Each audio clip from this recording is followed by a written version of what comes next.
আমি আর বিয়ে করবো না। আমার এই অন্তরে আমার স্ত্রী রুনা ছাড়া আর কাউকে আমি ঠাঁই দিতে পারবো না।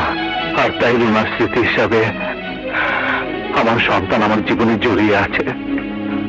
অন্য কাউকে বিয়ে করে এই জীবন থেকে আমি আমার সন্তানকে আলাদা করে দিতে পারবো না। কারণ আমি জানি রুনার অবর্তমানে অন্য কেউ যদি বউ হয়ে আমার ঘরে পা রাখে তাহলে জ্বলন্ত হৃদয়ের জ্বালা আরো বেড়ে যাবে।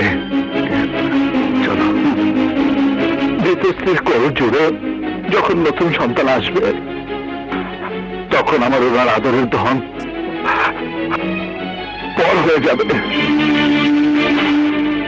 এমনও হতে পারে সব মাস